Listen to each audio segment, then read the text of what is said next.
This upcoming weekend is going to be a very exciting weekend if you're a motorsports fan, and here's why.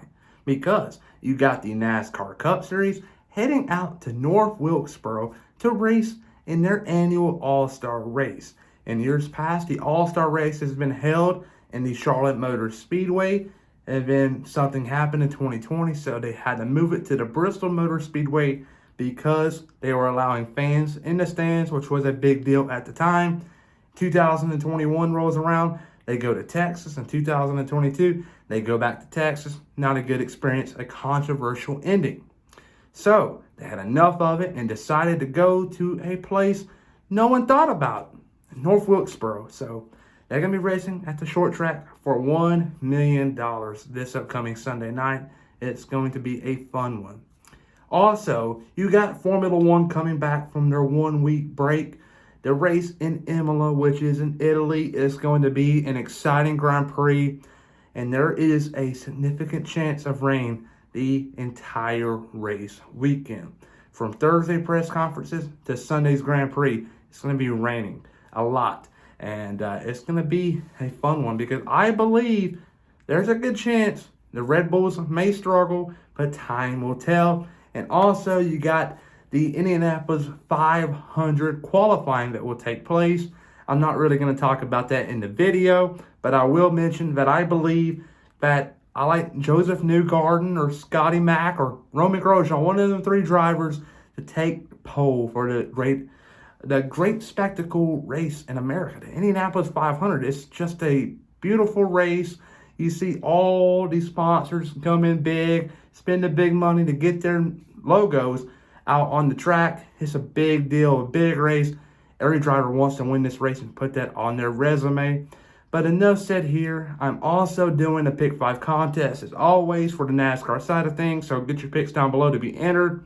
Enough said here. On to the intro we go. Hey, Ryan Lady here, and you're watching William Blackman on YouTube.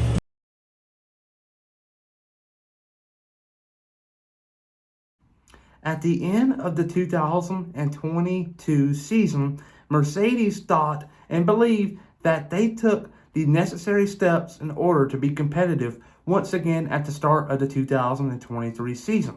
They go out to Bahrain for testing, and they easily figure out that, you know what, we missed it. We should have did side pods, but let's test it out and see what we can do for these first couple of races.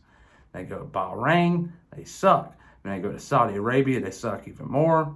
In Australia, you see a little bit of daylight there because the Mercedes cars were very quick. At one point, you had George Russell leading the race with Lewis Hamilton in second. They jumped Verstappen at the beginning of the race. That was a big deal for them. And heading into that spring break, Mercedes thought they may have got the code cracked. And next thing you know, they go out to Baku. There was so much drag. The pace was off, the top speed was off, and they just sucked. No other way around it. And then you go to Miami. The pace was a little bit better, but not much better. And you know what? They got a week off. And this week off is a big week off because Mercedes is planning on bringing a major upgrade out to Imola this Sunday. And they're going to bring a new floor, bring a lot new designs to the car, but the biggest design is going to be, is rumor now, but side pods. And what is this going to do to Mercedes? Is it going to make them a race contender right off the bat? No. I believe it's going to make them slower. I believe they're going to be fighting Alpine. And obviously, they got a little bit more money than Alpine to spend on a weekly basis. So throughout the year, they're going to progressively get better, but they're going to be off the pace this weekend in Imola. There's no other way about it. You got to take steps back to go forward, and you can't stay where you are. Mercedes just kind of took that to heart, and they're finally deciding to make some big changes. So they're going to go back on the leaderboard this weekend, but I don't expect it to be for long because they got James Allison leading this team now.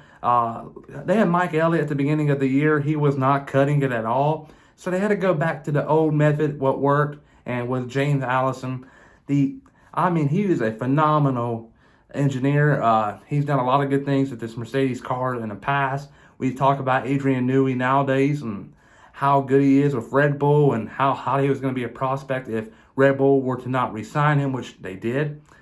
I just think, though, James Allison sometimes goes unnoticed, his work does. So you're going to see this weekend, it's going to go farther back down the leaderboard, but give it by the end of the summer, before the summer break. I believe Mercedes then will be contending for race wins on a weekly basis. But enough said about Mercedes. On to the picks we go for Imola. This weekend in Imola is going to be very exciting, and here is why. Because not Mercedes, but many more teams along the grid are going to bring some upgrades, but not as big as Mercedes, though. And it's also going to be a significant chance of rain the entire race weekend. And if that happens, the Red Bull's advantage is not going to be as pronounced as it was or would be in the dry, if that makes sense. And I believe it's going to be a lot more tighter when it comes to qualifying laps and practice laps and more so race time. And at the end of the day, though, I believe Verstappen is going to have the better track position to start the Grand Prix, and he will win it. So Verstappen wins the Imola Grand Prix for, I believe it is the third year in a row, because he won in 21, he won in 22, and he will win in 23. So there you go. Verstappen wins. All right, second place is going to be his teammate Sergio Perez. Sergio Perez is an absolute god on the street courses, but this is not a street course, so he will struggle and finish second. So there you go there. Third place is going to be Fernando Alonso. I believe Aston Martin is kind of hesitant on taking a big swing and possibly bring a big upgrade in. They're kind of uptight about it. They don't know if they should do that or it'll be a big step backwards. They're thinking about it, but they're going to bring a small one, but not a big one. They're just hesitant about a big one. So Alonso will be third.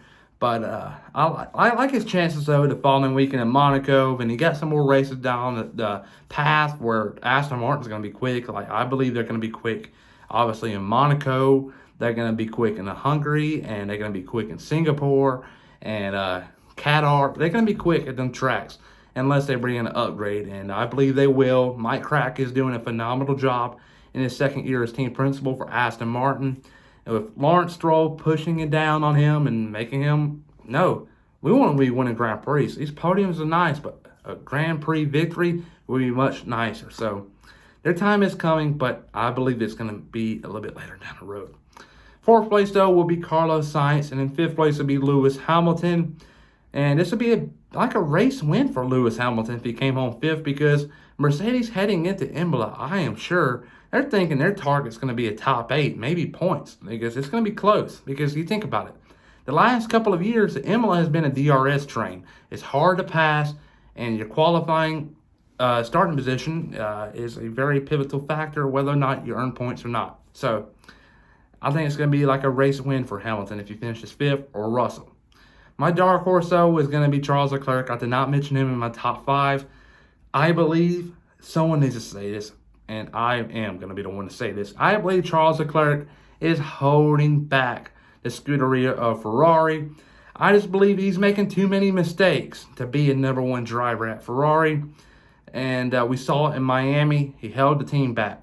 And if he does not make the necessary changes he needs to do as a driver, Frederick Vasseur is relentless. He is not going to care at all. He's going to move on from Charles Leclerc, because Charles Leclerc, I believe, is a cancer to Ferrari. He's holding them back tremendously. And I believe Carlos Sainz has his fair share also, but Charles Leclerc a little bit more. And I believe he has to do good this weekend in Imola. It's one of his better tracks. And plus, it's in Italy. The Tifosis are going to be big this weekend. So there you go there. And a little side note here, after I just gave you my top 5: Verstappen, Perez, Alonso, Sainz, and Hamilton, dark horses, Leclerc.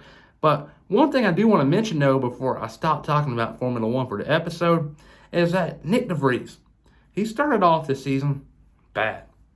It's continually getting worse and worse and worse. Do they cut him off? I believe they will.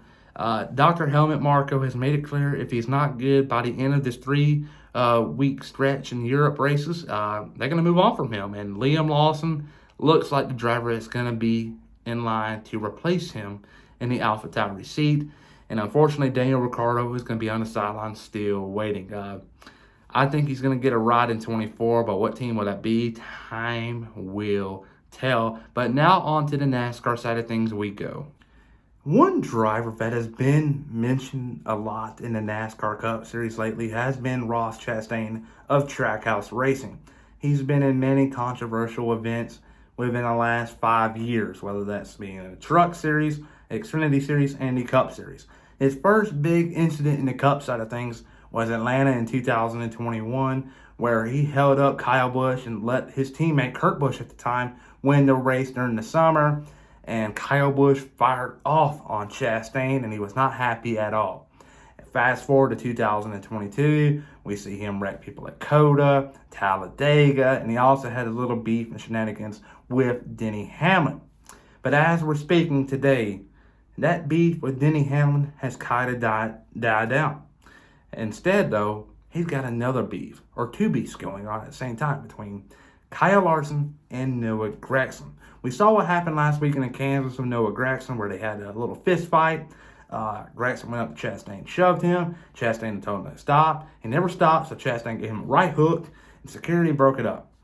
But what happened with Kyle Larson, though? Because this goes back a couple of weeks, because we had the Bristol Dirt Race where Kyle Larson had a little deal with Ryan Preece, and everybody was surprised what Larson did. And then a couple of weeks later, in Dover, 1 and 5 get into it. And they wreck, or 5 wrecks, and at the end of the race, while the 1's trying to race the 19 for the win, the 5 slows them down, and it causes the 19 to pull away and go to victory lane for the first time since Richmond, I believe, back in 2021. A long winless streak ended there. But we go to Darlington, Kyle Larson, same shenanigans. Kind of cocky here. He doesn't forget anything. And neither does Ross Chastain, but I believe, though, you really can't point fingers. They're both at fault, in my opinion. They just need to let things go, but I do respect what Ross Chastain did. He, in his interview, made it clear, but he did it on purpose, but he really don't care what other people think about him. So I give him the benefit of the doubt. He's owning up to his mistake, and he does not care what others think about him. Because Kyle Larson was kind of timid and a little hesitant to give a little interview out for Fox and SiriusXM. So there you go there. Kyle Larson, he's scared of the watermelon punch. Come on, buddy. Ross Chastain, keep doing your thing. He's making NASCAR 10 times interesting, because if it wasn't for him, what in the hell will we be talking about today? I don't know, because Chastain's a big factor in NASCAR. But now on to the picks for the $1 million race, the All-Star race. North Wilkesboro is going to be a very fun racetrack. And one thing to point out here before I give you my picks, obviously you can see them, is that there's going to be a Cars Tour event race that takes place on Tuesday and Wednesday night. And on both of those nights, a good handful of NASCAR Cup Series drivers are going to participate in them races. And some are racing on Tuesday, a little amount. But the big majority of the drivers that are going to be racing in it all are racing on Wednesday night. So if you're in the area, go check them out. But saying that, I believe them drivers racing in that are going to have the slim advantage heading into Sundays, or Saturday and Sundays practice and qualifying and races and stuff like that. Just because they got track time. Because to be honest with you, today's drivers, the driver lineup in today's society hasn't really raced in North Wilkesboro in the past because it's been abandoned. But now they got it revived. I believe it's going to be phenomenal. But I believe the driver that goes home this weekend with $1 million is going to be the 41 car of Ryan Preece. But, though, there's an asterisk by his name. Because, though, he is not guaranteed a spot into the main event. But he has to race his way in, and I think he will. We saw his pace out in California at the LA Clash. We saw his pace out in Martinsville. 2 short tracks. Ryan Preece has what it takes to go to victory lane. I believe he's easily going to make the main event. And once he does, he's going to be starting on the tail end of things. And he's going to have to work his way up. But it's 200 laps. And a lot can happen in 200 laps. And I believe Ryan Preece is going to be the $1 million man this Sunday night in North Wilkesboro. And it's going to be a big deal for him because he's having a terrible season. and he needed a little bit of confidence booster for him. And I believe a win like this will boost it up a lot, but it will also boost his bank account. $1 million, holy cow. Second place, though, is going to be the 19 car of Martin Truex Jr. Martin Truex Jr. is coming off a very disappointing ending to Darlington, where he started off the race on the pole. He looked like he was the car to beat, and as the race went on, his car just got tighter and tighter and tighter, and eventually he found himself in mid-pack and dirty air. He really couldn't do much with this car, so his day ended after a restart wreck because he had Newman spin out at the end, and after that, Truex just wrecked on the following restart. Things just happened, and that was the end of Truex afternoon. It's kind of disappointing there, but you know what, though? I believe he's going to head into North Wilkesboro, a short track, which he's really good at. He loves short tracks. I believe he's going to be a force to reckon with. And if Priest does not make the main event, I believe Truex is the guy to win it all. Third place, though, is going to be the Watermelon Man, also known as Watermelon Punch, thecouchracers.com. Go check them out. Ross Chastain, I believe he's going to come out here at an expedition race knowing that and no points on the table. I'm no points leader. I'm going to go out here and try to win $1 million for Justin Marks and Pitbull and Trackhouse Racing. And he's going to go out here and win it. He ain't going to care what others think about him. He's made it clear. Watch him make a lot of enemies this weekend, but he may win $1 million. So keep an eye on that. Ross Chastain in third place. Fourth place, though, will be his former or old nemesis, Denny Hamlin. And I love this story here at Darlington. Because everybody knows Chastain and Hamlin really didn't get along in the last couple of years, but with Denny Hamlin's Actions Detrimental podcast lately, it's kind of made it clear that him and Ross have kind of cleared the air and they're good moving forward. And I just thought it was interesting that Denny Hamlin's sponsor is FedEx, and who's FedEx's biggest rival? Is UPS. Who sponsored Ross Chastain? UPS. I thought it was interesting there. But yeah, though, not only Chastain and Hamlin rivals on track, but their sponsors are on a weekly basis. Fifth place, though, will be, I guess you can say, Ross Chastain's newest rival, Kyle Larson. Kyle Larson is all over the place right now. I really liked his style of racing many years ago, but as the years go on, he just, I really can't even say much to help him out because his cause is getting worse and worse. He is ruthless. And he's a dangerous driver. But though, at the same time, though, he's a former champion of the sport. He knows what he's doing. But he's going to finish fifth place, I believe. And I believe by the end of this year, though, something's going to happen to these two drivers because what's happening now ain't going to go for long. Rick Hendrick is not looking good in his interviews when he's commenting on Chastain. And if this keeps on, I am sure Mr. Justin Marks is going to fire back with a great response. So I'm going to get my popcorn ready for that one. My dark horse, though, this weekend in North Wilkesboro is going to be Bubba Wallace. He's in this race because he won Kansas a year ago in the 45 car, filling in for Kurt Busch because remember at the end of last year where Kurt Busch was out, they had Ty Gibbs in the 45 car, but when the playoffs rolled around, the 45 was in the playoffs, though, because of owner points, and Wallace was not. So they just put Bubba in the 45 car to get owner points, and backed up a win in Kansas, and made it pretty far in the owner championship. But there you go. Bubba Wallace is my dark horse here in North Wilkesboro All-Star Race. But everybody, though, get your picks down below to be entered in this Sunday's Pick 5 contest, and who knows, you may win a prize. But everybody, though, remember to please like and subscribe. I hope everyone has a great week, and I will see you guys next Monday.